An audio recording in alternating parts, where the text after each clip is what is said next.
মধ্যপ্রাচ্য কাঁপাচ্ছে ইসরায়েল, দ্বিধায় সৌদি আমিরাত। রাতের আকাশে হঠাৎ আগুন, বোমার গর্জন যেন মধ্যপ্রাচ্যের বুক চিরে যাচ্ছে। একের পর এক হামলা, গাজা, লেবানন, সিরিয়া, কাতার, তিউনিসিয়া, ইয়েমেন। ইসরায়েলের আঘাতে আজ গোটা মধ্যপ্রাচ্য যেন দাউ দাউ করে জ্বলছে। যে আগুনের শুরু ছিল গাজায়, তা ছড়িয়ে পড়ছে পুরো অঞ্চলে। প্রথম দৃশ্য, গাজা। হাসপাতাল ভেঙে পড়ছে, হাজার হাজার প্রাণ ঝরে গেছে। জাতিসংঘ একে বলছে মানবিক বিপর্যয়। তবুও ইসরায়েলের দাবি, তারা নাকি শুধু হামাসের ঘাঁটি ধ্বংস করছে, কিন্তু ধ্বংসস্তূপের নিচে পড়ে আছে সাধারণ মানুষ। পানি নেই, খাবার নেই, সীমান্ত বন্ধ। এক টুকরো রুটি, এক ফোঁটা পানির জন্য সারি দিয়ে দাঁড়িয়ে থাকা মানুষগুলো যেন মৃত্যুর অপেক্ষায়। দ্বিতীয় দৃশ্য, লেবাননের সীমান্ত। হিজবুল্লাহ আর ইসরায়েলি সেনারা যেন চোখের ইশারায় যুদ্ধ ঘোষণা করে ফেলেছে। ইসরায়েলের বিমান গর্জে উঠছে, রকেট ছুটে যাচ্ছে লেবাননের আকাশ থেকে। আতঙ্কিত সাধারণ মানুষ মনে করছে আবার হয়তো 2006 সালের ভয়াবহ যুদ্ধ ফিরে আসছে। তৃতীয় দৃশ্য, সিরিয়া। হোমস আর লাতাকিয়ায় ইসরায়েলের হামলায় কেঁপে উঠেছে সামরিক ঘাঁটি। দামেস্কো, আলেপ্পোতে একের পর এক বোমা। ইসরায়েল বলছে এগুলো ইরানপন্থী ঘাঁটি, অথচ সত্যিটা আরো বড়।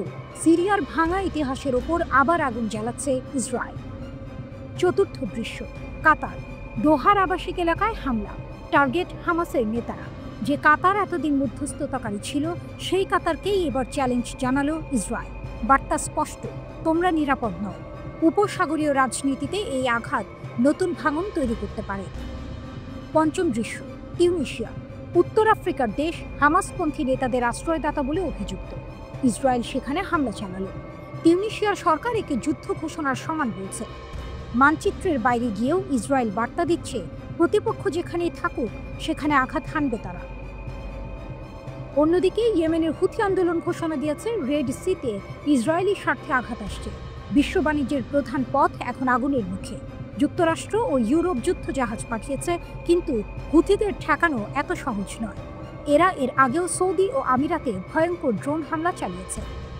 এরই মধ্যে আরেক টুইস্ট, সৌদি আরব আর আমিরাত এতদিন ইসরায়েলের সঙ্গে সম্পর্ক স্বাভাবিক করছিল, এখন তারা চাপে। কাতার ও তিউনিসিয়ায় হামলার পর আরব জনগণ ইসরায়েল বিরোধী হয়ে উঠছে। সৌদি বাধ্য হতে পারে অবস্থান বদলাতে। আমিরাত এখনো দ্বিধায়, কোন পথে যাবে তারা। এই আগুন শুধু আঞ্চলিক নয়, বৈশ্বিক। রেড সি অস্থির হলে তেলের দাম বাড়বে, বিশ্ববাজারে ধাক্কা লাগবে। ইউরোপ দ্বিধায়, আমেরিকা খোলাখুলি ইসরায়েলের পাশে। আর চীন, রাশিয়া সুযোগ নিচ্ছে, নতুন ব্লক গড়ে তুলছে। প্রশ্ন একটাই, এই সংঘাত কোথায় গিয়ে থামবে?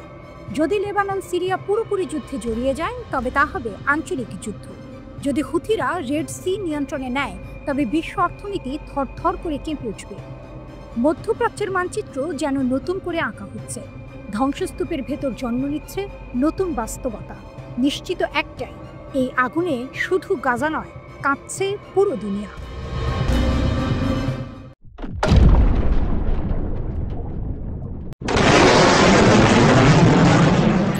ইরানের হুঁশিয়ারি, আর এক চুল আগালেই ধ্বংসের শুরু। ঘড়ির কাঁটা থেমে যায় না, কিন্তু কিছু মুহূর্ত ইতিহাসে জমে থাকে চিরকাল। 12 দিনের রক্তাক্ত আগ্রাসনের ঠিক 40 দিন পর ইরানের মাটি থেকে উঠল এক বজ্রধ্বনি। Islamic revolutionary guard Corps IRGC জানিয়ে দিল, এবার আর শুধু প্রতিরক্ষা নয়, এবার পাল্টা ধ্বংস। এক চুল এগোলেই কিয়ামত নেমে আসবে। এক বিবৃতিতে IRGC সাফ জানিয়েছে, মার্কিন যুক্তরাষ্ট্র, ইসরায়েল অথবা তাদের কোনো মিত্র যদি আবার ইরানের মাটি কিংবা স্বার্থে হাত বাড়ায়, তবে তাদের মুখে পড়বে এমন প্রতিঘাত যা তারা কল্পনাও করতে পারবে না। তাদের ভাষায় এই প্রতিক্রিয়া হবে কঠোর, কল্পনার বাইরে, ট্রু প্রমিস ট্রিয়ের থেকেও ভয়ঙ্কর। IRGC আরও বলেছে, তারা ইরানের সার্বভৌমত্ব রক্ষায় সশস্ত্র বাহিনীর সব শাখা নিয়ে সর্বাত্মক প্রস্তুত। ইরানের প্রতিটি পর্বত, মরুভূমি, আকাশ যেন এখন এক বিশাল সতর্ক কামান। যুদ্ধবিরতি ইরানি চাপিয়ে দিয়েছে। বিবৃতিতে দাবি করা হয়েছে, 12 দিনের যুদ্ধে আমেরিকা ও ইসরায়েলকে যুদ্ধবিরতিতে বাধ্য করেছে ইরান। তাদের মতে শুধু শক্তি নয়, বিচক্ষণ কৌশল আর আত্মবিশ্বাসেই এসেছে এই সাফল্য। ইসরায়েলি হামলায় যেসব IRGC কমান্ডার শাহাদাত বরণ করেছেন, তাদের স্মরণে এই বিবৃতিতে বলা হয়েছে, এই রক্ত বৃথা যাবে না। শহীদের রক্তই আজ ইরানকে বৈশ্বিক শক্তিতে পরিণত করেছে। ইরান একা নয়, পেছনে রাশিয়া। বিবৃতিতে সরাসরি রাশিয়ার নাম না থাকলেও রাশিয়া ও ইরান এখন ঘনিষ্ঠ সামরিক মিত্র। ইউক্রেন যুদ্ধ যেমন রাশিয়াকে বদলে দিয়েছে, তেমনি পশ্চিমা আগ্রাসনের মুখে ইরানও তৈরি হয়েছে সম্পূর্ণ নতুন এক শক্তি হিসেবে। ইরান রাশিয়া এখন যেন একই ঘূর্ণিতে, একই লক্ষ্য, একই প্রতিশোধ। পশ্চিমা বিশেষজ্ঞরা মনে করছেন ইরানের ক্ষেপণাস্ত্র এবং ড্রোন প্রোগ্রামের উন্নয়নে রাশিয়ার পরোক্ষ মদদ রয়েছে। যখন পশ্চিমারা ইরানের ওপর নিষেধাজ্ঞা জারি করছে, তখন রাশিয়া তাদের পাশে দাঁড়িয়েছে। ট্রু প্রমিস ট্রি ও হেরাল্ড অফ ভিক্টরি, এই দুটি সামরিক অভিযান এখন ইরানের গর্ব। বলা হয়েছে এই অপারেশন দুটি শুধু হামলা নয়, এগুলো ছিল এক যুদ্ধ শিল্পের নিদর্শন, যেখানে ড্রোন, ব্যালিস্টিক মিসাইল, সাইবার যুদ্ধ সব একসাথে ব্যবহৃত হয়েছে শত্রুকে স্তব্ধ করতে। বিশ্ব এখন ইরানের দিকে তাকিয়ে। আইআরজিসির মতে এখন বিশ্ব দেখছে কিভাবে ইরান অপরাধী ইহুদি আমেরিকান জোট এর বিরুদ্ধে দাঁড়িয়ে যাচ্ছে। বিবৃতিতে দাবি করা হয়েছে ইরানের লড়াই বিশ্বে ন্যায় ও স্বাধীনতার প্রতীক হয়ে উঠেছে। ইহুদিবাদী ইসরায়েল বুঝতে পেরেছে যে তারা একটি কৌশলগত ভুল করেছে। একথা উল্লেখ করে ইরানের সেনাবাহিনীর সর্বাধিনায়ক বলেছেন, শত্রুর হুমকি শেষ হয়ে গেছে এমনটা আমরা ভাবছি না। মেজর জেনারেল হাতামি জোর দিয়ে বলেন, ইসলামী ইরানের ক্ষেপণাস্ত্র ও ড্রোন শক্তি এখনও অক্ষুণ্ণ রয়েছে এবং ফের সামরিক অভিযানের জন্য প্রস্তুত। ঠিক যেমনটি আমরা যুদ্ধবিরতির শেষ মুহূর্ত পর্যন্ত শত্রুর উপর আমাদের আক্রমণ চালিয়ে গিয়েছিলাম। প্রতিরক্ষা শিল্প, বিজ্ঞান ও প্রযুক্তির সাথে সম্পর্কিত এবং সকল ক্ষেত্রে আমরা আগের চেয়ে আরও দৃঢ়ভাবে আমাদের পথ চালিয়ে যাব। ইরানের নাটকীয় পদক্ষেপ, মোসাদের ষড়যন্ত্র নস্যাৎ, খামেনির দেশের শক্তি প্রদর্শিত, আটকে রাখা শ্বাস, রুদ্ধশ্বাস, উত্তেজনা আর একের পর এক বিস্ময়। এমনই এক চাঞ্চল্যকর ঘটনা ঘটেছে ইরানের বুকে। দেশটির গোয়েন্দা মন্ত্রণালয় এক নাটকীয় অভিযানে মোসাদ সংশ্লিষ্ট গোষ্ঠীগুলোর একটি বড় ষড়যন্ত্র ফাঁস করেছে। সিস্তান ও বালুচেস্তান প্রদেশের শান্ত মাটিতে হঠাৎ করেই যেন যুদ্ধ শুরুর দামামা বেজে উঠল। কিন্তু ইরান তার অদম্য শক্তি ও ক্ষুরধার বুদ্ধিমত্তা দিয়ে শত্রুর সব চাল নস্যাৎ করে দিয়েছে। রিপোর্ট আল মায়াদিনে। মার্কিন অস্ত্রের বিশাল চালান জব্দ, এক মারাত্মক চাল। শত্রুরা হয়তো ভেবেছিল তারা গোপনে তাদের কাজ চালিয়ে যাবে এবং ইরান তাদের ফাঁদে পা দিবে, কিন্তু সিস্তান ও বালুচেস্তানে যা ঘটল তা তাদের সব পরিকল্পনা উল্টে দিল। ইরানের নিরাপত্তা কর্মকর্তারা ৩টি পৃথক অভিযানে ২১০টিরও বেশি সামরিক গ্রেড অস্ত্র জব্দ করেছেন। এই অস্ত্রগুলো কোথা থেকে এসেছে জানেন? মার্কিন যুক্তরাষ্ট্র। হ্যাঁ, ঠিকই শুনেছেন। মার্কিন অস্ত্রগুলো ইসরায়েলের মোসাদ গোয়েন্দা সংস্থার সঙ্গে যুক্ত কিছু গোষ্ঠী পাচার করছিল। তাদের উদ্দেশ্য ছিল একটাই, ইরানকে অস্থিতিশীল করা এবং সন্ত্রাসী কর্মকাণ্ডের মাধ্যমে দেশের শান্তি নষ্ট করা। কিন্তু ইরানের গোয়েন্দা বিভাগের তীক্ষ্ণ নজর থেকে কিছুই লুকানো সম্ভব নয়। তারা এই ষড়যন্ত্রের গন্ধ পেয়েছিল এবং অত্যন্ত দক্ষতার সাথে এই বিপুল পরিমাণ অস্ত্রের চালান আটক করেছে। এটি কেবল একটি অস্ত্র জব্দ নয়, এটি মোসাদ এবং তাদের মিত্রদের মুখের ওপর একটি সজাগ চপেটাঘাত। ইরানের এই পদক্ষেপ প্রমাণ করে দেশের নিরাপত্তা রক্ষার জন্য তারা কতটা দৃঢ় প্রতিজ্ঞ। আইআরজিসির হুঁশিয়ারি, প্রত্যাশার চেয়েও কঠোর জবাব। ইরান শুধু অস্ত্র জব্দ করেই থেমে থাকেনি, বরং শত্রুদের প্রতি এক কঠিন বার্তা দিয়েছে। দেশটির সামরিক কমান্ডারদের শাহাদাতের ৪০তম দিন উপলক্ষে দেয়া এক বিবৃতিতে Islamic revolutionary guard corps IRGC স্পষ্ট জানিয়ে দিয়েছে, ইরানের নিরাপত্তার উপর যে কোনো হুমকির জবাবে তারা প্রত্যাশার চেয়েও বেশি কঠোর প্রতিক্রিয়া জানাবে। বিবৃতিতে বলা হয়েছে, অপারেশন ট্রু প্রমিস ট্রি এর চেয়েও বেশি শক্তিশালী এবং বেদনাদায়ক হবে তাদের পরবর্তী পদক্ষেপ। এই হুঁশিয়ারি দেওয়া হয়েছে মূলত যুক্তরাষ্ট্র, ইসরায়েল এবং তাদের মিত্রদের উদ্দেশ্যে। এর মাধ্যমে আইআরজিসি নিজেদের অপ্রতিরোধ্য শক্তির কথা পুনরায় স্মরণ করিয়ে দিয়েছে। তারা যে কোনো আগ্রাসনের বিরুদ্ধে যে কোনো সময়, যে কোনো স্থানে কড়া জবাব দিতে প্রস্তুত। এই ঘটনাগুলো কেবল অস্ত্রের চালান আটকের খবর নয়, বরং এটি ইরানের অদম্য শক্তি, সামরিক প্রস্তুতি এবং দেশের নিরাপত্তা নিশ্চিত করার দৃঢ় প্রতিজ্ঞার এক সুস্পষ্ট প্রতিফলন। শত্রুরা যখন দেশের শান্তি নষ্ট করতে চায়, তখন ইরান যেন আরও শক্তিশালী হয়ে ওঠে। এই নাটকীয় মোড় এবং রুদ্ধশ্বাস পরিস্থিতি প্রমাণ করে ইরানকে দুর্বল ভাবার কোনো অবকাশ নেই। দেশের সার্বভৌমত্ব রক্ষায় তারা যে কতটা অপ্রতিরোধ্য তা আবারও প্রমাণিত হলো। এই ঘটনা কি অঞ্চলে আরও নতুন কোনো উত্তেজনার জন্ম দেবে, নাকি শত্রুরা ইরানের এই শক্তি দেখে পিছু হটবে?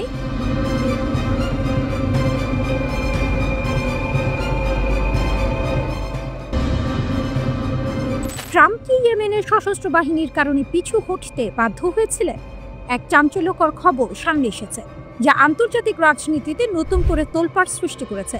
ইয়েমেনের সশস্ত্র বাহিনী দাবি করেছে তারা মার্কিন প্রেসিডেন্ট ডোনাল্ড ট্রাম্পকে যুদ্ধ বন্ধ করতে বাধ্য করেছিল। একটি প্রভাবশালী ইসরায়েলি সংবাদপত্রের প্রতিবেদন উদ্ধৃত করে তারা এই দাবি করেছে। ট্রাম্প কেন পিছু হটলেন?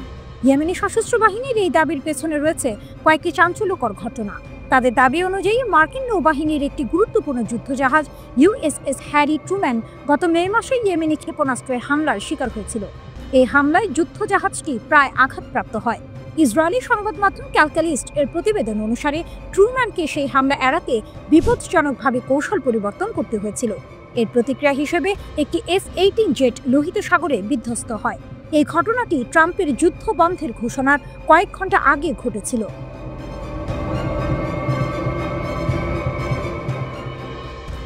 ইয়েমেনি সশস্ত্র বাহিনীর মতে এই হামলা ট্রাম্পকে শর্ত ছাড়াই ইয়েমেনের সামরিক অভিযান বন্ধ করতে বাধ্য করে, কারণ ট্রাম্প আশঙ্কা করেছিলেন যে যদি একটি মার্কিন যুদ্ধজাহাজ সফলভাবে আঘাতপ্রাপ্ত হয় তাহলে তা সমগ্র বিশ্বে আমেরিকার সম্মান এবং শক্তিকে চূর্ণ করে দেবে।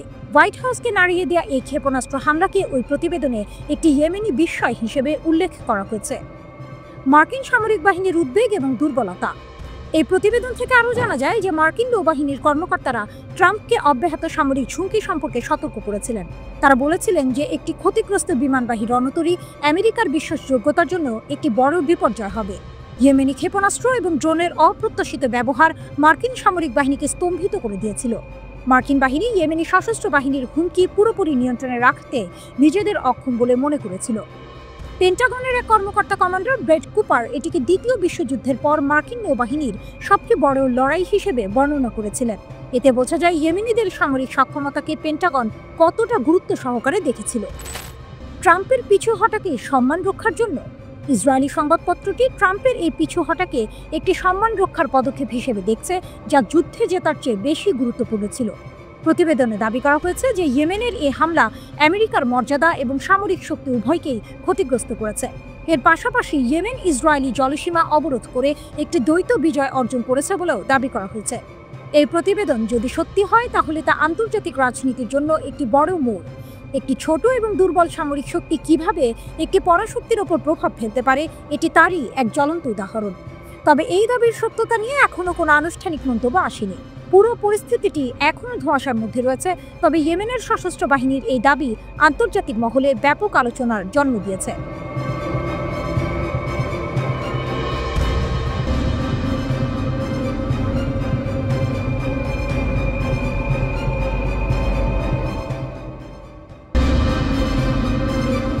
রাতের অন্ধকারে যেন কোনো সিনেমার গোপন দৃশ্য। দরজা বন্ধ, জানালায় মোটা পর্দা, চারপাশে অস্ত্রধারী পাহারা। ভেতরে কি বসে আছেন ইরানের শীর্ষ পরমাণু বিজ্ঞানীরা, যাদের নাম ইসরায়েলের হিট লিস্টে? টেলিগ্রাফের প্রতিবেদন বলছে কমপক্ষে 15 জন শীর্ষ বিজ্ঞানীকে হঠাৎ করেই আত্মগোপনে পাঠিয়েছে তেহরান। বিশ্ববিদ্যালয়ের ক্লাসরুমে যারা ছিলেন তাদের বদলে দেয়া হয়েছে এমন শিক্ষকদের যাদের পরমাণু কর্মসূচির সঙ্গে কোনো সম্পর্কই নেই। কারণটা ভয়াবহ। 2010 সাল থেকে মোসাদের হাতে একে একে প্রাণ দিয়েছেন ইরানের পরমাণু প্রকল্পের মস্তিষ্করা। কেবল জুন মাসেই 12 দিনের ব্যবধানে হত্যা করা হয় অন্তত 30 জন বিজ্ঞানীকে। খবর এলেই তেহরান জেগে ওঠে। শুরু হয় শিকারের খেলা। ইরানের গোয়েন্দারা দেশ জুড়ে খুঁজতে থাকে ইসরায়েলি গুপ্তচরদের। সন্দেহভাজন কয়েকশো মানুষ ইতিমধ্যেই ধরা পড়েছে। এর মধ্যেই ঘটে আরেক নাটকীয় মোড়। রুজবে ভাদি নামের এক পরমাণু বিজ্ঞানী ধরা পড়লেন ইসরায়েলের হয়ে গুপ্তচর বৃত্তির অভিযোগে। আদালতে দোষী সাব্যস্ত হওয়ার পর ফাঁসিতে ঝুলে শেষ হলো তার গল্প। এই মৃত্যুই যেন বার্তা, বিশ্বাসঘাতকতার দাম শুধু পদ হারানো নয়, জীবন হারানো। তেহরান এবার আর কোনো ঝুঁকি নিতে চায় না। তালিকাভুক্ত প্রায় 100 বিজ্ঞানীর মধ্যে যাদের প্রাণ সবচেয়ে ঝুঁকিতে, তাদের জন্য বিশেষ পরিকল্পনা করা হয়েছে। কেউ গোপন শহরে, কেউ পাহাড় ঘেরা সুরক্ষিত বাড়িতে, কেউ বা উত্তর উপকূলে। সবখানেই 24 ঘন্টা পাহারা। দেহরক্ষীদের নিয়েও এসেছে বড় পরিবর্তন। যাদের উপর সামান্য সন্দেহ তাদের সরিয়ে আনা হয়েছে বিশ্বস্ত নতুন মুখ। নতুন করে ইসরায়েলি হামলার আশঙ্কা রয়েছে। ইরানের একজন জ্যেষ্ঠ কর্মকর্তার বরাত দিয়ে এটি জানায় দ্য টেলিগ্রাফ। কর্মকর্তারা বলেন বিজ্ঞানীদের তাদের পরিবারের সদস্যদের সাথে তেহরানে এবং দেশের উত্তর উপকূলে নিরাপদ জায়গায় স্থানান্তরিত করা হয়েছে। ইরান জানে এটি শুধু প্রাণ বাঁচানোর লড়াই নয়, এটি রাষ্ট্রের অস্তিত্ব রক্ষার যুদ্ধ। তাদের পরমাণু কর্মসূচি কেবল প্রযুক্তি নয়, এটা শক্তি, প্রতিরোধ আর রাজনৈতিক মর্যাদার প্রতীক। আর তাই ইসরায়েলের বার্তা যতই ভয়ঙ্কর হোক, যে ইরানের পরমাণু কর্মসূচিতে কাজ করবে সে স্বয়ংক্রিয়ভাবে আমাদের লক্ষ্য। তেহরান পিছু হটছে না, বরং এই খেলায় ইরান আরও ধূর্ত হচ্ছে। বিজ্ঞানীদের একদল গোপনে কাজ চালিয়ে যাচ্ছে অজানা স্থানে। যাদের সামনে পাঠানো হয়েছে তারা ছায়া মাত্র, ভুল টার্গেটে ইসরায়েলকে ব্যস্ত রাখতে। যেন দাবার বোর্ডে রাজার নিরাপত্তায় বারবার গুটি বদলানো হচ্ছে। টুইস্টটা এখানে, ইসরায়েল হয়তো ভেবেছিল ভয় দেখিয়ে বা গুপ্ত হত্যা চালিয়ে ইরানের পরমাণু স্বপ্ন থামানো যাবে, কিন্তু তেহরান সেই চাপকে পরিণত করেছে এক ধরনের গোপন অস্ত্রে, অদৃশ্য বিজ্ঞানী, ছায়াময় ল্যাব আর এক অটল বার্তা: আমরা আছি, কাজ থামবে না। এই গোপন শহরগুলোতে হয়তো এখনো রাত জেগে চলছে হিসাব, পরীক্ষা আর পরিকল্পনা। বাইরে অন্ধকার, ভেতরে আলো, আর সেই আলোয় গড়ে উঠছে এমন কিছু যা হয়তো একদিন ইসরায়েলের কৌশলকে উল্টে দেবে, চুপি সারে, বিনা শব্দে, ঠিক যেমন করে ইরান তার সবচেয়ে মূল্যবান মস্তিষ্কগুলোকে আড়ালে রেখেছে।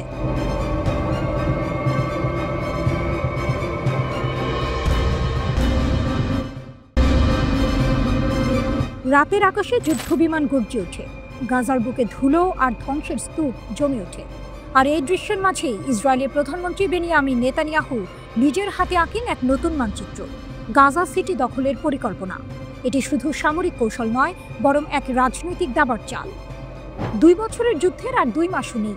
এর মধ্যেই নেতানিয়াহু নিজের নিরাপত্তা মন্ত্রিসভায় তোলেন এই প্রস্তাব: গাজার কেন্দ্র, গাজা সিটির পূর্ণ দখল। সামরিক প্রধানরা মাথা নাড়লেন, সতর্ক করলেন এতে বাড়বে মানবিক বিপর্যয়, ঝুঁকবে অন্তত 50 জন ইসরায়েলি জিম্মির জীবন। কিন্তু তাদের আপত্তি কাগজে রইল, সিদ্ধান্তে নয়। সমর্থনহীন যুদ্ধ প্রস্তুতি। বিশ্ব ইসরায়েলের প্রতি সমর্থন এখন তলানিতে। নিজ দেশেও জনমত বদলে গেছে। জরিপে দেখা যাচ্ছে অধিকাংশ মানুষ যুদ্ধ থামাতে চায়, জিম্মিদের ফেরত চায়। কিন্তু নেতানিয়াহু হাঁটছেন উল্টো পথে, কারণ এই অভিযানের মাধ্যমে তিনি সময় কিনতে পারবেন, নিজ রাজনৈতিক অস্তিত্ব রক্ষার সময়। তার জোটের 2 উগ্র ডানপন্থী মিত্র ইতামার বেন গভির এবং বেজালেল স্মোট্রিচ যুদ্ধ বন্ধ হলে সরকার ভেঙে দেওয়ার হুমকি দিচ্ছে বারবার। তাদের স্বপ্ন আরও ভয়ঙ্কর: পুরো গাজা দখল, ইহুদি বসতি স্থাপন এবং শেষ পর্যন্ত অঞ্চলটিকে ইসরায়েলের সঙ্গে যুক্ত করে নেওয়া। তুলনায় নেতানিয়াহুর নতুন পরিকল্পনা তাদের চোখে অর্ধেক পথ। দ্বিমুখী চাপের খেলা। ফক্স নিউজে দেওয়া সাক্ষাৎকারে নেতানিয়াহু বলেছিলেন তিনি পুরো গাজার নিয়ন্ত্রণ চান, কিন্তু বাস্তবে প্রথম ধাপ হিসেবে ঠিক করেছেন কেবল গাজা সিটি দখল করা। কাছের শরণার্থী শিবিরগুলো এখনই হাতে নেবেন না, কারণ সেখানে অন্তত 20 জন ইসরায়েলি জিম্মি রয়েছেন। অভিযান শুরুর আগে রেখেছেন 2 মাসের সময়সীমা, যাতে কূটনৈতিকভাবে যুদ্ধবিরতি বা জিম্মি বিনিময়ের সুযোগ থাকে। তবে সেটি আসল উদ্দেশ্য নাকি শুধুই সময়ক্ষেপণ, সেটি নিয়েই প্রশ্ন। সেনা বনাম সরকার। দীর্ঘ 10 ঘন্টার বৈঠকে সেনাবাহিনীর শীর্ষ প্রধান ইয়াল জামির স্পষ্ট বললেন এটি হবে এক বিপজ্জনক ফাঁদ। প্রায় 2 বছরের লড়াইয়ে ক্লান্ত ইসরায়েলি বাহিনী আরও দুর্বল হবে, আর ফিলিস্তিনের মানবিক সংকট চরমে পৌঁছাবে। কিন্তু নেতানিয়াহু শোনেননি। আন্তর্জাতিক মঞ্চে একাকিত্ব পরিকল্পনা ঘোষণার পর জার্মানি সামরিক সরঞ্জাম রপ্তানি স্থগিত করেছে, যা ইউরোপীয় ইউনিয়নের অন্য দেশগুলোকেও ইসরায়েলের সঙ্গে সম্পর্ক কমানোর পথে ঠেলে দিচ্ছে। গাজার অনাহার ও খাদ্য সংকটের ছবি বিশ্ব জুড়ে ইসরায়েলের যুদ্ধকে অগ্রহণযোগ্য করে তুলেছে। মার্কিন সমর্থন থাকা সত্ত্বেও নেতানিয়াহু এখন এক আন্তর্জাতিক নিঃসঙ্গতার মুখে দাঁড়িয়ে। এই পরিকল্পনায় সমর্থন নেই সেনাবাহিনীর, নেই দেশের সাধারণ মানুষের, নেই বিদেশি মিত্রদেরও। তবু নেতানিয়াহু এগোচ্ছেন, কারণ এটিই তার পুরনো পদ্ধতি: যুদ্ধকে দীর্ঘায়িত করা, জিম্মিদের ও গাজাবাসীর দুর্ভোগ বাড়ানো, আর নিজের রাজনৈতিক সময়টুকু বাড়িয়ে নেওয়া। গাজার রাস্তায় ধুলো উঠছে, ধ্বংসস্তূপ, আর দূরে ক্ষমতার প্রাসাদে বসে নেতানিয়াহু নিজের বাকি চালগুলো গুনছেন। প্রশ্নটা এখনো ঝুলছে: এ চালে কাদের জয় হবে আর কাদের সব হারাতে হবে?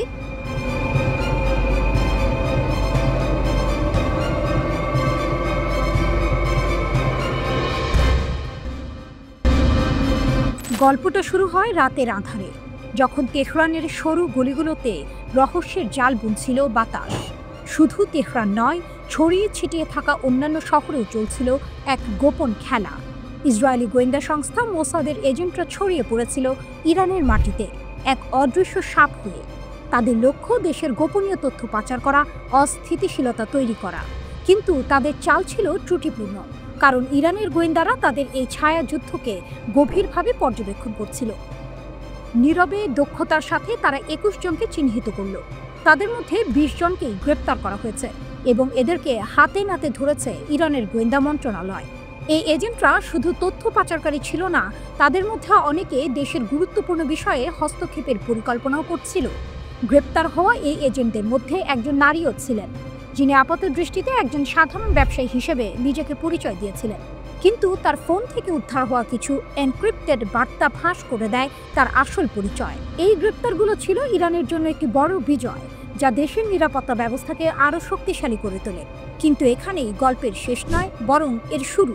কারণ এর পরপরই ঘটে গেল এক ভয়াবহ ঘটনা, যা সমগ্র ইরানকে নাড়িয়ে দিল। তেহরানের কেন্দ্রীয় কারাগারে রুজবে বাদি নামে একজন ব্যক্তির মৃত্যুদণ্ড কার্যকর করা হয়। তার অপরাধ মোসাদের হয়ে গুপ্তচর বৃত্তি করা। রুজবে একসময় দেশের একজন খ্যাতিমান পারমাণবিক বিজ্ঞানী ছিলেন, কিন্তু অর্থের লোভ এবং প্রতিশোধের নেশা তাকে অন্ধকার পথে নিয়ে যায়। তিনি ইরানের পারমাণবিক কর্মসূচির সংবেদনশীল তথ্য ইসরায়েলি গোয়েন্দা সংস্থাকে ফাঁস করে দিচ্ছিলেন। তার মৃত্যুদণ্ড ছিল এক কঠোর বার্তা। ইরানের বিচার বিভাগ স্পষ্ট করে দেয়, দেশের নিরাপত্তার সাথে কোনো আপোষ নয়। এই ঘটনার পরপরই আরও একটি চাঞ্চল্যকর ঘটনা প্রকাশ্যে আসে। তেহরানের দক্ষিণ পূর্বাঞ্চলে একটি সন্ত্রাসী সেল ভেঙে দিয়েছে ইরানের নিরাপত্তা বাহিনী। Islamic Republic news agency IRNA অনুসারে এই সেলটি মোসাহেদিন ই খালক অর্গানাইজেশন MKO এর সাথে সম্পর্কিত ছিল। এই দলটি জনশৃঙ্খলা বিঘ্নিত করার এবং অস্থিতিশীলতা সৃষ্টির পরিকল্পনা করছিল। তবে তাদের পরিকল্পনা ব্যর্থ হয়ে যায়। পাক দাশেত কাউন্টির গভর্নর মোহাম্মদ হাসানপুর জানান, 3 সদস্যের এই দলটিকে গ্রেপ্তার করা হয়েছে এবং তাদের জিজ্ঞাসাবাদ চলছে। এই 3টি ঘটনা একে অপরের সাথে সম্পর্কযুক্ত ছিল। এটা যেন এক বিশাল ষড়যন্ত্রের 3টি ভিন্ন অংশ। প্রথমে মোসাদের এজেন্ট গ্রেপ্তার, তারপর একজন পারমাণবিক বিজ্ঞানীর মৃত্যুদণ্ড এবং সবশেষে একটি সন্ত্রাসী সেলের পতন। এর পেছনের মূল উদ্দেশ্য ছিল ইরানের নিরাপত্তা ব্যবস্থাকে ভেঙে দেয়া এবং দেশে বিশৃঙ্খলা তৈরি করা। কিন্তু ইরান তার গোয়েন্দা নেটওয়ার্কের মাধ্যমে এই চক্রান্তগুলোকে একের পর এক নস্যাৎ করে দিয়েছে। এই ঘটনাগুলো থেকে একটি বিষয় পরিষ্কার, ইরানের সরকার দেশের নিরাপত্তা নিশ্চিত করতে দৃঢ় প্রতিজ্ঞ। বিচার বিভাগের প্রধান গোলাম হোসেন মোসেনি এজেই বারবার জোর দিয়ে বলেছেন, গুপ্তচর বৃত্তির মতো অপরাধের সাথে কোনো আপোষ করা হবে না। দেশের বিচার বিভাগ ও নিরাপত্তা বাহিনী ঐক্যবদ্ধভাবে কাজ করছে। এখন প্রশ্ন হচ্ছে, এই ঘটনাগুলোর পর মোসাদকে আবারও নতুন কোনো চাল চালবে, নাকি তারা তাদের কৌশল পরিবর্তন করতে বাধ্য হবে? ইরানের নিরাপত্তা বাহিনী কি পারবে সব ষড়যন্ত্র নস্যাৎ করতে?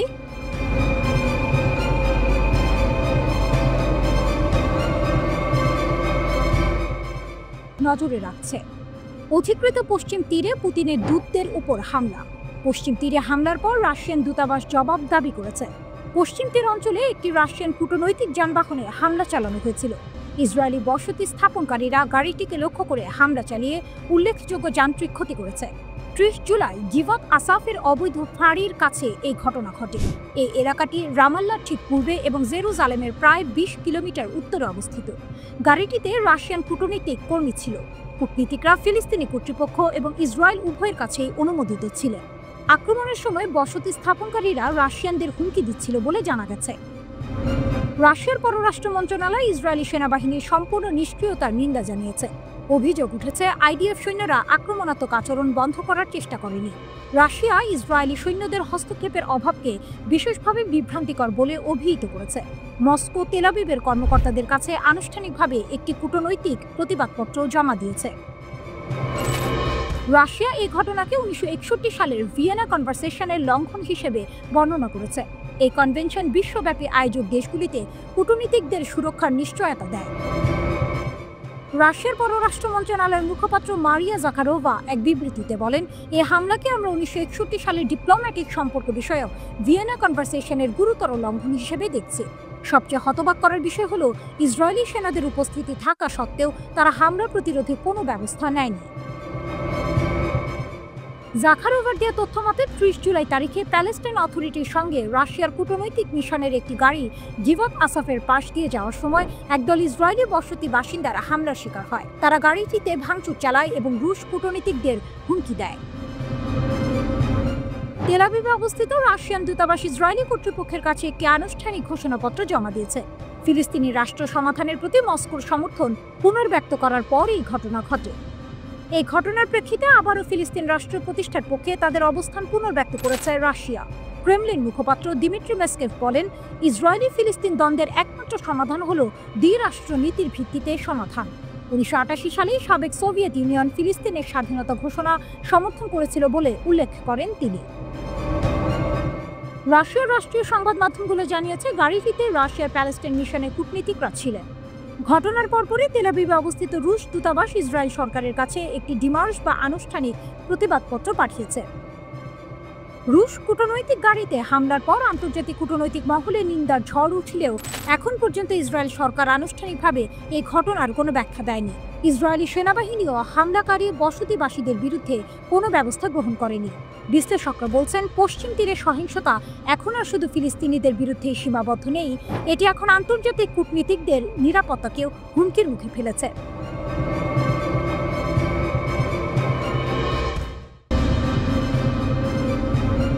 গাজার আকাশে গুলির ঝড়, রাস্তায় মুখোশধারী ছায়া, ইসরায়েলের পূর্ণ দখলের পরিকল্পনাকে খোলা চ্যালেঞ্জ। গাজার ভোর, ধোঁয়ায় ঢেকে আছে রাস্তাঘাট, দূর থেকে ভেসে আসছে বন্দুকের গর্জন আর মানুষের স্লোগান।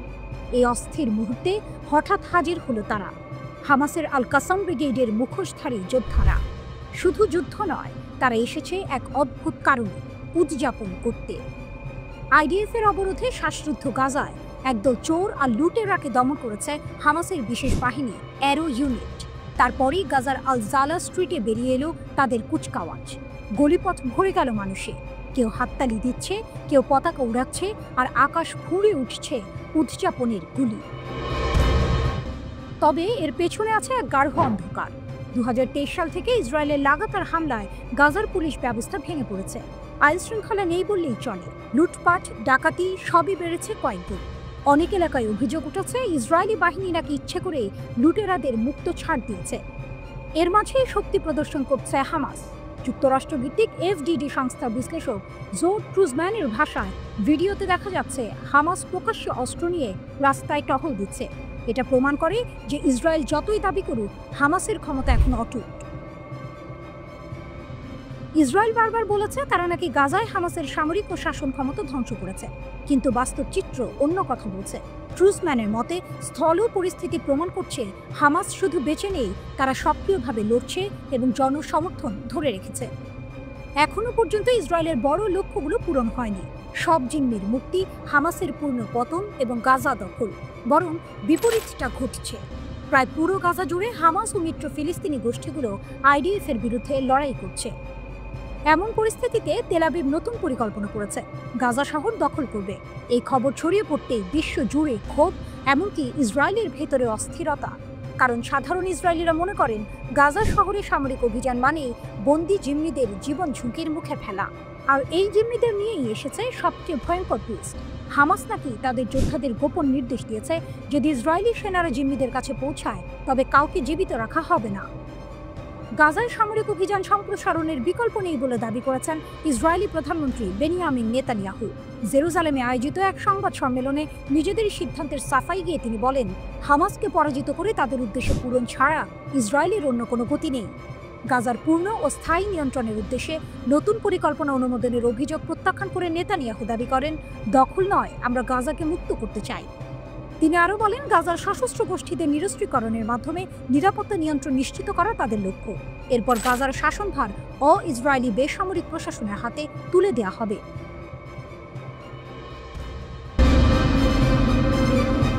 রাতের নিকষকাল অন্ধকারে গাজা উপত্যকা তখনও আর্তনাদ করছে। বোমার শব্দ, মানুষের কান্না আর ধ্বংসস্তূপের নিস্তব্ধতা, সব মিলিয়ে এক ভুতুড়ে পরিবেশ।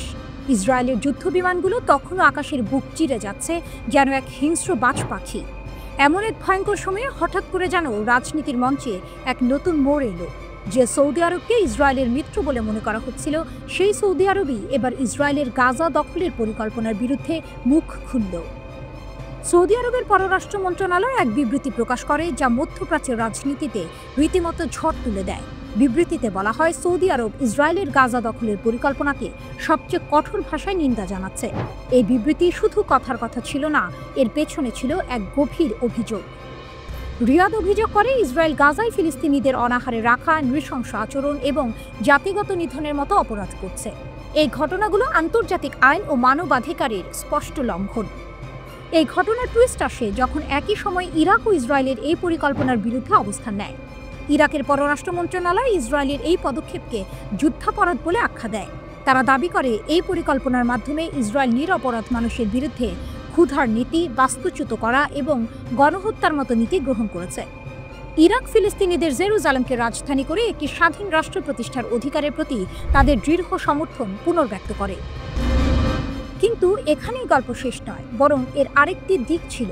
যখন সৌদি আরব এবং ইরাক ইসরায়েলের বিরুদ্ধে সোচ্চার, তখন ইসরায়েলের ভেতরের খবর বাইরে আসতে শুরু করে।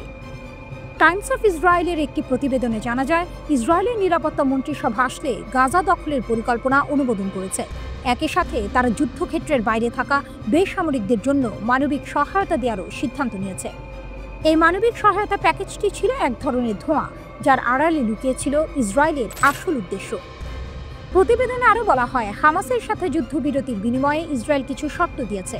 এই শর্তগুলো ছিল হামাসকে নিরস্ত্রীকরণ, জিম্মিদের ফেরত আনা, গাজা উপত্যকার নিরস্ত্রীকরণ, গাজায় ইসরায়েলের নিরাপত্তা নিয়ন্ত্রণ এবং সবচেয়ে গুরুত্বপূর্ণ হল গাজার শাসন হামাস বা ফিলিস্তিনি কর্তৃপক্ষের বদলে বিকল্প কোনো বেসামরিক সরকারের হাতে হস্তান্তর করা। এই শর্তগুলো থেকে বোঝা যায় ইসরায়েল গাজাকে নিজেদের নিয়ন্ত্রণে রাখতে চায় এবং হামাসকে ক্ষমতা থেকে সরাতে চায়। অন্যদিকে এই শর্তগুলো থেকে বোঝা যায় ইসরায়েল গাজাকে নিজেদের নিয়ন্ত্রণে রাখতে চায় এবং হামাসকে ক্ষমতা থেকে সরাতে চায়। অন্যদিকে সৌদি আরব এবং ইরাকের এই প্রতিবাদ আন্তর্জাতিক অঙ্গনে ইসরায়েলকে আরও কোণঠাসা করে তুলেছে। এখন দেখার বিষয়, এই পরিস্থিতিতে আন্তর্জাতিক সম্প্রদায় কী ভূমিকা নেয় এবং ফিলিস্তিনিদের ভাগ্যে কী লেখা আছে। এই ঘটনাগুলো যেন এক জটিল নাটকের মঞ্চ সাজিয়েছে, যেখানে প্রতিটি চরিত্রেই রয়েছে ভিন্ন ভিন্ন উদ্দেশ্য, আর দর্শকদের মনে তৈরি হচ্ছে নতুন নতুন প্রশ্ন।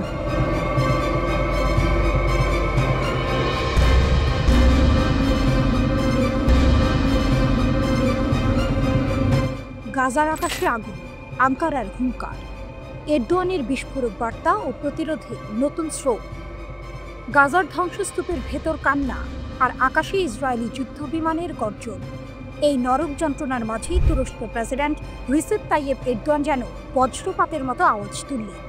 গাজা দখলের পরিকল্পনা সম্পূর্ণ অগ্রহণযোগ্য। ফোনের ওপরে ছিলেন ফিলিস্তিনের প্রেসিডেন্ট মাহমুদ আব্বাস। দুই নেতা কথা বললেন গাজার বর্তমান পরিস্থিতি আর ইসরায়েলের হামলা নিয়ে। আঙ্কারা জানিয়ে দিল ফিলিস্তিনের পাশে তারা অবিচল। তুরস্কের প্রেসিডেন্ট শুধু প্রতিশ্রুতি দেননি, তিনি ইঙ্গিত দিয়েছেন ভূ রাজনীতির পাল্টে যাওয়া বাতাসের দিকেও। ফ্রান্স, যুক্তরাজ্য ও কানাডা, পশ্চিমা দেশগুলো এখন ফিলিস্তিন রাষ্ট্রকে স্বীকৃতি দেওয়ার কথা বলছে।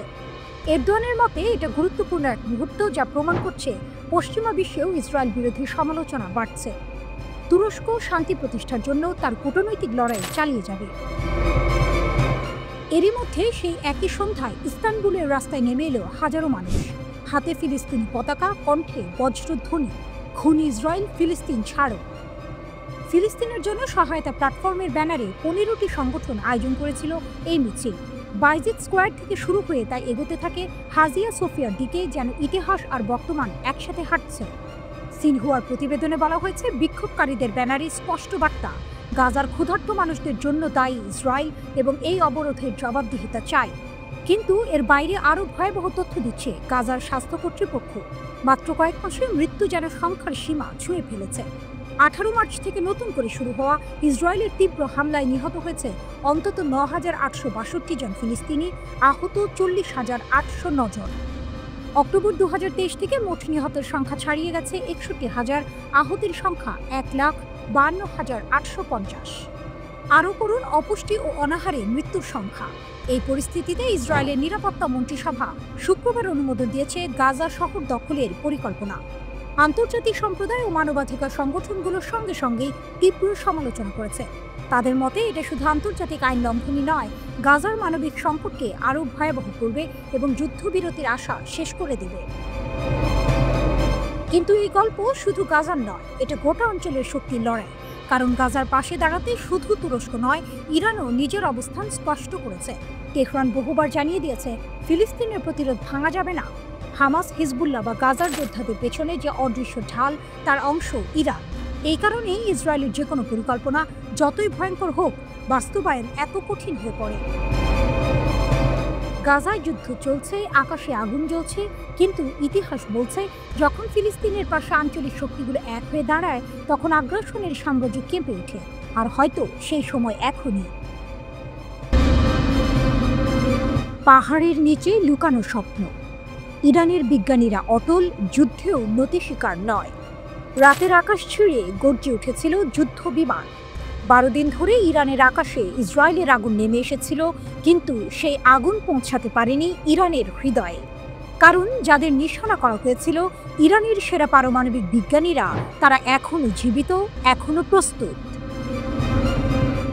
ব্রিটিশ দৈনিক দ্য টেলিগ্রাফ জানায়, ইসরায়েলের টার্গেটে থাকা শতাধিক বিজ্ঞানীর মধ্যে 15 জনের বেশি এখন তেহরানের নিরাপদ ভিলায় বা দেশের উত্তরের উপকূলের সুরক্ষিত স্থানে আশ্রয় নিয়েছেন। তারা পরিবার নিয়ে বিশ্ববিদ্যালয় ছেড়ে গেছেন, তবুও তাদের চোখে ভয়ের ছাপ নেই, বরং জেদ, দৃঢ়তা। সিনিয়র এক ইরানি কর্মকর্তা জানান, আগের পারমাণবিক প্রকল্পে যুক্ত শিক্ষকদের বদলে এখন এমন ব্যক্তিদের নিয়োগ দেওয়া হচ্ছে যাদের সেই কর্মসূচির সঙ্গে কোনো সম্পর্ক নেই, যেন ছায়ার ভেতর থেকে নতুন চারা গজাচ্ছে। ইসরায়েলি বিশেষজ্ঞরা পর্যন্ত দ্য টেলিগ্রাফকে বলেছেন, ইরানের নিহত বিজ্ঞানীদের কাজ চালিয়ে নিতে প্রস্তুত নতুন গবেষকরা। তারা এই দৃশ্যকে তুলনা করেছেন মৃতদের হাঁটাহাঁটির সঙ্গে, যেন মৃত্যু এসেও কাজ থামাতে পারছে না। এরই মধ্যে এই নতুন প্রজন্মের বিজ্ঞানীদের নিরাপত্তা ঘিরে তেহরান কড়া প্রহরা বসেছে। কিন্তু কারা এই নতুন বিজ্ঞানীরা? তাদের নিরাপত্তা ব্যবস্থা এতটাই কঠোর যে তাদের পরিচয় বা অবস্থান সম্পর্কে কিছুই জানা যায় না। ইরানের শক্তি এখানে, একদল বিজ্ঞানী মারা গেলেও অন্য দল প্রস্তুত, যেন এক অবিরাম স্রোত। যুক্তরাষ্ট্রের প্রেসিডেন্ট ডোনাল্ড ট্রাম্প দাবি করলেন, ইরান এখনো ইউরেনিয়াম সমৃদ্ধকরণ বন্ধ করেনি বা আন্তর্জাতিক পরিদর্শন মেনে নেয়নি। তার কথাই, ইসরায়েল ইরান সংঘাতের পর ইরানের পারমাণবিক প্রোগ্রাম স্থায়ীভাবে পিছিয়ে গেছে, তবে তারা হয়তো আবার অন্য কোথাও থেকে শুরু করবে। তবে বাস্তব ছবিটা ভিন্ন। সিএসবিএস নিউজ জানায়, মার্কিন যুক্তরাষ্ট্র 3টি B-2 বোমারু বিমান ফোর্দো পারমাণবিক স্থাপনায় হামলা চালায়। এই বিমানে ছিল 6টি বাংকার বাস্টার বোমা, যা পাহাড় কেটে ফেলতে পারে, কিন্তু ইরানের মনোবল ভাঙতে পারে না। ফোর্দো ইরানের গর্ব, পাহাড়ের নিচে 300 ফুট গভীরে লুকানো ইউরেনিয়াম সমৃদ্ধি কেন্দ্র। শুধু ফোর্দো নয়, নাতানজ এবং ইস্পাহানের মতো গুরুত্বপূর্ণ স্থাপনাতেও যুক্তরাষ্ট্রের টমাহক ক্ষেপণাস্ত্র আঘাত হানে। জাতিসংঘের আন্তর্জাতিক পরমাণু শক্তি সংস্থা IAEA বলেছে, এই হামলার পরেও আশেপাশে তেজস্ক্রিয়তা বাড়েনি। ইরানের পারমাণবিক শক্তি সংস্থা হামলার সত্যতা স্বীকার করলেও জোর দিয়ে বলেছে, এতে তাদের উন্নয়ন থামবে না। ইসরায়েলের পররাষ্ট্রমন্ত্রী গিডিয়ন স্যার দাবি করেছেন, ইরানের পারমাণবিক প্রোগ্রাম 2 বছর পিছিয়ে গেছে, কিন্তু তেহরান সঙ্গে সঙ্গে সেই দাবি উড়িয়ে দিয়েছে। ইরানের পার্লামেন্ট সদস্য মাহদি মোহাম্মদি স্পষ্ট বলেছেন, আমাদের কাছে কিছুই অপ্রত্যাশিত ছিল না। আমরা কয়েক রাত ধরে এই ফোর্দোতে হামলার অপেক্ষা করছিলাম। কর্মীরা আগেই সরিয়ে নেওয়া হয়েছিল, হামলা হয়েছে, কিন্তু বড় কোনো ক্ষতি হয়নি। এই হলো ইরানের কাহিনী, যেখানে পাহাড়ের নিচে শুধু ইউরেনিয়াম নয়, লুকিয়ে আছে এক জাতির স্বপ্ন। বোমা কাঁপিয়েছে মাটি, কিন্তু ভাঙতে পারেনি ইরানের সংকল্প। যুদ্ধ হয়তো আবারও শুরু হবে, আকাশে আগুন জ্বলবে, কিন্তু ইরানের বিজ্ঞান আর সাহস সেটি থাকবে অটল, অবিনশ্বর। এ যেন এক অসমাপ্ত যুদ্ধ। একদিকে ইসরায়েল ও যুক্তরাষ্ট্র মনে করছে তারা ইরানকে দুর্বল করে দিয়েছে, অন্যদিকে ইরান এক নতুন ছকে নিজেদের গুটিয়ে নিয়েছে, তাদের শক্তিকে অন্য কোনো দিক থেকে আবার সংগঠিত করছে।